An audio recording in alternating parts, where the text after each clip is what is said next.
यहाँ कौरव सेना के प्रधान सेनापति द्रोणाचार्य को दुर्योधन ने द्विजोत्तम अर्थात ब्राह्मणों में सर्वश्रेष्ठ कहकर संबोधित किया।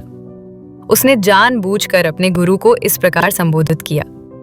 द्रोणाचार्य वृत्ति से योद्धा नहीं थे, वे मात्र सैन्य शिक्षा के आचार्य थे। एक कपटी नायक के रूप में दुर्योधन अपने मन में अपने गुरु की निष्ठा पर निर्लज्जतापूर्वक संदेह कर रहा था। दुर्योधन के शब्दों में छिपा अर्थ ये था कि यदि द्रोणाचार्य पराक्रम से युद्ध नहीं लड़ते तो उन्हें मात्र एक ब्राह्मण ही माना जाएगा, जिसकी रुचि दुर्योधन के राज्य में केवल उत्तम जीविका अर्जित करने और सुख सुविधाएं भोगने की होगी। ऐसा कहकर अब दुर्योधन अपना और अपने गुरु के मनोबल को बढ़ाना चाहता था और इसलिए वो अपनी सेना के महासेना नायकों की गणना करने लगा। इस सेना में सदा विजयी रहने वाले आप तथा भीष्म, कर्ण, कृपाचार्य, अश्वत्थामा, विकर्ण तथा सोमदत्त का पुत्र भूरिश्रवा आदि महापराक्रमी योद्धा हैं, जो युद्ध में सदा विजेता रहे हैं। यहाँ हमारे पक्ष में अन्य अनेक महायोद्धा ऐसे भी हैं जो मेरे लिए अपने जीवन का बलिदान करने के लिए तत्पर हैं। वे युद्ध कौशल में पूर्णतया निपुण और विविध प्रकार के शस्त्रों से सुसज्जित हैं। दुर्योधन के आत्म प्रशंसा करने वाले ये शब्द मिथ्याभिमान करने वाले मनुष्यों की उक्ति जैसे थे। जब उन्हें अपना अंत निकट दिखाई देता है, तब स्थिति का आकलन करने के पश्चात आत्म प्रशंसा करने वाले व्यक्ति अभिमान पूर्वक मिथ्या गर्व करने लगते हैं।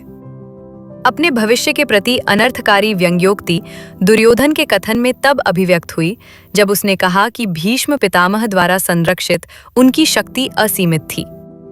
भीष्म पितामह कौरव सेना के प्रधान सेनापति थे।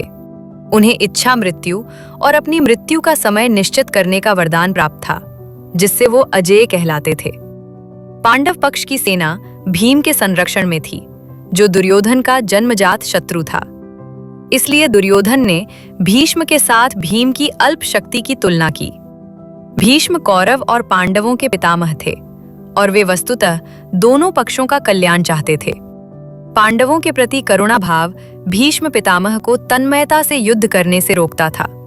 वे ये भी जानते थे कि इस धर्मयुद्ध में भगवान श्री कृष्ण पांडवों की ओर से उपस्थित थे और संसार की कोई भी शक्ति अधर्म का पक्ष लेने वालों को विजय नहीं दिला सकती।